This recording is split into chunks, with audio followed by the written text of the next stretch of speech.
ወይዘሮ ሮማን ጉድ እንግዲህ የሰው ቀብር ላይ ወስዳት ልጅሽ ቀብር ነው ብለሽኛል፣ የልጅ ቀብር አሳይኝ ብለሽኛል፣ ይኸው የልጅሽ ቀብር ላይ አምጥቼሻለሁ ብላ እንግዲህ የሰው ቀብር ላይ ስታስጨዋት አዋለች ማለት ነው እናቷን። ታዲያ ቢኒያም ይሄንን ነገር መቋቋም አቅቶት መጥቶ ሲል ላደረጋት ወይዘሮ ሮማንን እድልም ደግሞ ተው እንጂ ስህተት እየሰራህ ነው፣ በኋላ እውነቱ ሲገባ ትቆጫለም፣ ትጸጸትበታለህ። እድል ምን እያልሽ ነው? እች ሴትዮ አጭበርባሪ ናት። እዚህ ቤት ውስጥ ላያት አልፈልግም። በእናቴ ገንዘብና በእናቴ ልብ እየተጫወተች ነው የምትገኘው። እኔ እንደውም ይመስለኛል የልጇን አርቃ የወሰደችባት እሷ ነች የሚመስለኝ አሁን ላይ ሳስበው። እንዴት እኔን እንደዚህ ትናገረኛለህ? ቢያንስ እንኳን ታላቅ ነኝ አክብረኝ እንጂ ስትል ወይዘሮ ሮማን ጓለች። ክብር ለሚገባው ነው ክብር የሚሰጠው፣ ለእንዳንቺ አይነቷ ግን ምንም አይነት ክብር አይገባውም ሲሉ እንግዲህ ቢኒ በጣም ተናዶ ተናገራት። ተው ቢኒያም፣ እውነቴን ነው የምልህ፣ ትቆጭበታለህ። ይሄን ንግግርህን ክፉ ነገር አትናገር አለችው እድሉ። ምክንያቱም እናቱ ናት እንግዲህ እሱ ምንም የሚያውቀው ነገር የለም። እድል ሁሉንም ነገር አውቃለች። ታዲያ ቢኒያም በጣም ተናዷል። ማሚ በእርግጥ አታልቅሺ አልልሽም፣ አልቅሺ ሂጂ ይወጣልሻል፣ ግን ልጅሽ በህይወት እንዳለች ነው እኔ ውስጤን እያለኛለሁ። ስሜቴን ደግሞ ማንም ሰው ሊጋራኝ አይችልም እና ልጅሽ በህይወት እንዳለች ውስጤ በተደጋጋሚ እየነገረኝ ነው። አንቺ አንድ አልቅሰሽ ያልቀበርሻትን ልጅ ሰው ብቻ ሞታለች ልጅሽ ቀብሬያታለሁ ብሎሽ እንዴት ነው ልታምኝ የምትችይው? ይሄ የተሳሳተ ነው። ምንም አይነት መረጃ እንኳን አላመጣችልሽም። ከዛ በኋላ እኛን ሄዳ ከማዳጎ ቤት አመጣችልሽ። ለምን ብለሽ ማሰብ ነበረብሽ እኮ ማሚ። አሁን ልወቅስሽ ሳይሆን እውነታው የሚወጣበት ጊዜ ነው። እናቴ አታልቅሽ ብዙ። ከዛ በኋላ እንግዲህ ጉዴ ፈላ። የት አባቴ ሊሄድ? ይሄ ልጅማ የሌላ ሰው ቢሆን ጉድ ሰራህ ነበር ቢኒያ። ግን ምን ላድርግ?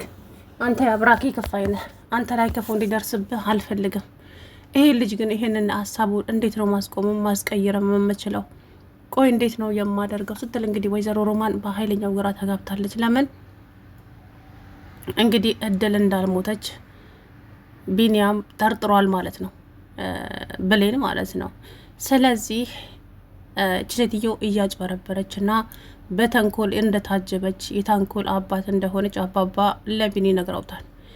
አክስት ያልካት ሴትዮ በጣም ክፉ ሴት ናት የኔ ልጅ፣ እባክህን የምትችል ከሆነ እድልን ከሷ ጠብቃት። እድል ላይ ጉዳት ታደርሳለች። እድልን የት ታውቃታለች እሷ? ይሄ ዝርዝር በኋላ ይቆይህ። እኔ የምልህን ብቻ አድርግ ልጄ። እድል ህይወቷ አደጋ ላይ ነው ያለው። ስለዚህ አንተ ጠብቃት አሉት አባባው ማለት ነው። እና እንግዲህ ወይዘሮ ሮማን እድልን ምክንያት ፈልጋ ከዛ ቤት ልታስወጣት ነው። ቢኒያም እያለ መቼም ሊሆን ይችላል። እድል ደግሞ እንደዚህ ጭቅጭቅና ንትርክ ከበዛባት መውጣቷ የማይቀር ነው። ትወጣለች፣ ይሄ የታወቀ ነው። ለምን አታስቀምጣትም ሴትይቱ? ሌላኛው አባባ የሰጧት ሀብል አለ። ያን ሀብል ስታደርግ ምናልባትም ማሚ አንገቷ ላይ ልታየው ትችላለች። እንደውም ማሚ በአንዳንድ ነገር ጥርጣሬ ውስጥ ገብታለች። ጥርጣሬ ማለት ያው ልጄ ናት ማለት ሳይሆን የልጅቷ ገጸ ባህሪ በሙሉ የብሌን ገጸ ባህሪ ነው። ብሌን ስታኮርፍም ቆሻሻ አትወድም።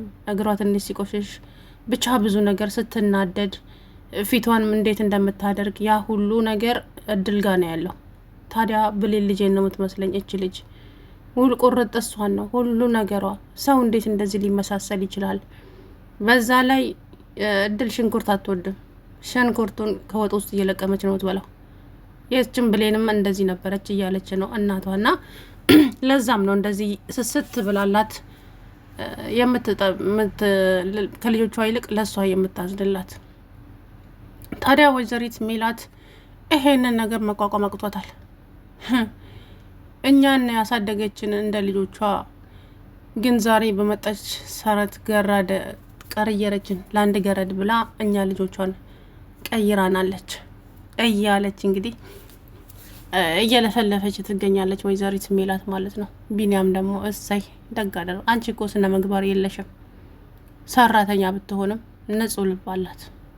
ሰራተኛ ማለት ስድብ ሆኖ ወይ ሰው ማሸማቀቅ ከሆነ ቀጥይበት ወይዘሮ ሜላት። ሰራተኛ ማለት ንጹህ ልብ ያላቸው ሰርተው ለነጋቸው የሚያስቡ እንዳንቺ አይነት አይደለም ተጎልተው የሚሞሻሸሩ። አንቺ ግን አንድ ቦታ ተጎልተሽ ስትቀባቢት ይዋለሽ። የቀረበልሽን እንኳን አንስተሽ መብላት እንኳን አትችይም። ስለዚህ ለእድል መናገር ምንም አይነት ሞራል የለሽም ብሎ እንግዲህ ቢኒያም አንተ እንዴት ለአንድ ገረድ ብለህ እኔን ትናገረኛለህ? አንተንም አናትህን ብዬ ነው የምተረትርህ። እሱም ሞክረሽ አሳየኝ። የእውነቴን ነው የምልሽ ሜላት፣ የመጨረሻዬ ነው ይሄ ቃል። ከዚህ በኋላ እድልን አንድ ነገር ብትናገሪያት የምምርሽ እንዳይመስልሽ። ይሄ ሁሉ ሲደረግ ማሚ ዝም ብላ እያዳመጠቻቸው ነው። ለምን እድልን ማንም ሰው እንዲነካባትም አትፈልግምም። እድል ከአይኗ ስርም እንድትሄድባት አትፈልግም። እድልን በጣም ነው የምትወዳት። አይታችሁ ከሆነ እድል ወደ ትምህርት ቤት ስትሄድ እናቷን እቅፍ አድርጋ ስስማት እናትየዋ በቃ እዛጓን ድርቅ ብላ ይቀረችው የሆነ የምታስታውሰው ነገር አለ እና ጉንጯን ራሱ እንደዚህ አድርጋ እየዳበሰች ነበር የራሷን ማለት ነው። ልጅቷ ስማት ስትሄድ ያቺ መንቃራ ግን ቻው እንኳን ሳትል ነው የሄደችው። እና እች ልጄን ስለምትመስለኝ ነው እንደዚህ ምሳሳላት። በቃ አላቅም ሳያት ውስጤ የሚሰማኝ ስሜት ሌላ ነው እያለች ማሚ የሚሰማኝ ስሜት አለ። ስለዚህ እች ልጅ ከአይኔ ስር እንድትሄድብኝ አልፈልግም። በቃ አላቅም እያለች ነው ማሚ እንባዋን እያነባች የምትገኘው። ስለዚህ እድል እየተሰቃየችን ቢሆን ለማሚ ስትል እዛ ቤት ትኖራለች። ነገር ግን ከባሰባት መሄዷ አይቀርም። የሰው ልጅ ትዕግስት ይኖረዋል። የሆነ ሰዓት ላይ ግን ትዕግስቱ ሊያልቅበት ይችላል። በዛ ቅጽበት ደግሞ ሁሉም ነገር ይቀይራል። እሷም ትሄዳለች ማለት ነው። እናማ አሁን ላይ እየሆነ ያለው ነገር ይሄ ነው። እናም እድል ከዚህ በኋላ ትምህርቴን መጨረስም አይመስለኝም። በቃ ቢኒ አቅቶኛል። አንተ እኮ ስላላየሃቸው ነው እንዴት እንደሚያንገበግቡኝ። አንተ በሌለህበት ማሚ በሌለችበት እፈራለሁ ለህይወቴም። እነኚህ ሁለት ሰዎች የሆነ ያቀዱት ነገር አለ። ምንም አያደርጉሽም ቢኒ፣ ምንም አያደርጉሽም አትበለኝ። አንተ ስላላየህ ነው ነገሩን። በቃ ፈራዋቸው። በእርግጥ ለአንድ ሰው እኔም አላንስም። ነገር ግን እነኚህ ሁለት ሰዎች አልችላቸውም። ምናልባትም ሳላስብ ጥቃት ሊያደርሱብኝ ይችላሉ። ከዛ በኋላ እችን ሴትዮ ታያት፣ እኔ ነኝ ራሴ ጎትቼ ከዚህ ቤት ውስጥ ማስወጣት። እመኝኝ እድል፣ እች ሴትዮ እንኳን ላንቺ ለእኛም ራሱ አስጊ ናት። እናንተንማ ምንም አታረጋችሁ። ችግሯ ከኔ ጋር ነው። የእናቴን ፎቶ ካየች ጀምሮ ይኸው ሆረር ያየች ይመስል እስካሁን ድረስ እንደዚህ ያንቀጠቅታታል። እናቴን የት እንደምታውቃት አላቅም እንጂ የሆነ የደበቀችው ነገር እንዳለ ይሰማኛለች ሴትዮ። እናቴን በትክክል ታውቃታለች። ለምን ደነገጠች? ሆስፒታል ድረስ እስከ መግባት የደረሰችው ለምንድን ነው? እሱ የኔም ጥያቄ ነው። ስለዚህ ይሄንን ነገር ደግሞ እኔ ቢኒያም አይደለሁም ሁሉንም ነገር ጠይቃታለሁ። ምንድነው እድልን የት ነው የምታውቂያት ብዬ አፋጥታታለሁ። እመኝኝ እድል፣ ቢኒያም ተው። በእርግጥ ትልቅ ሰው ናት። ስራዋ ባያናደድም ትሁና። ትልቅ እኮ እንደ ትልቅነቱ ሲሆን ነው ደስ የሚለው። እሷ ግን ሰው ላይ ሸክም ሆና፣ ሰው ላይ ጥገኛ ሆና፣ በዛ ላይ ደግሞ ተንኮሏ እያለ እንግዲህ ቢኒያም መናገር ያለበትን ነገር በሙሉ ተናገረ ማለት ነው። ከዛ በኋላ ወይዘሪት ሮማን ታዲያ አሁን ዙሪያ ገደል ሆነባታል። ምክንያቱም የልጄን ቀብር ማሳየት አለብሽ። ልጅሽ ሞታለች ብለሽኝ ያልሽው አንቺ ነሽ። ቀብሬያት መጣውም ያልሽኝ አንቺ ነሽ። ታዲያ 18 ዓመት ሙሉ ቀብር አንድ ቦታ ይኖራል እንዴ? ቦታው እኮ ይጠፋል እንዴ? ይቅርታ፣ ሐውልት ተሰርቶበታል አላልሽም እንዴ? ሐውልት ቢሆንስ ሊፈርስ ይችላል።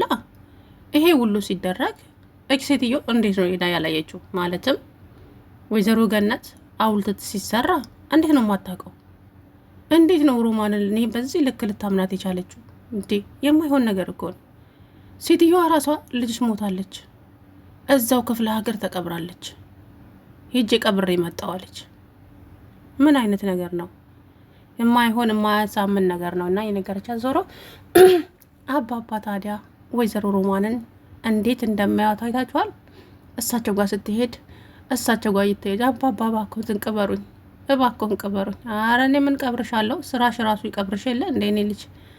እኔማ ምን አቅም አለኝና ነው አንቺን መቀብርሽ? የሰራሽው ስራ አንቺኑ ራሱ ይቀብርሻል።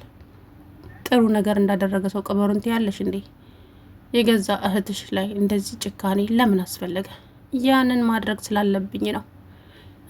ያ መስዋዕት የሆንኩለት ነገር ደግሞ አሁን እንዲበላሽብኝ አልፈልግም። ስለዚህ እድልን አንዲት ዘለላ ጸጉሯን ንቀይና ማደርግሽን እኔ ራሴ አውቃለሁ። አዎ ምን? አዎ እውነቴን ነው። አንድ ነገር ይድረስባትና እችን ልጅ እንዳታስቢው ብለው ሲነግሯት ወይዘሮ ሮማን በጣም ደነገጠች። ይህ ሰውዬ ከዚች ልጅ ጋር ደግሞ ምንድን ነው ያለው እያለች ማርገምገም ጀመረች። ቢንያምም እንግዲህ እግር በእግር ሮማንን እየተከታተለ ይገኛል ማለት ነው።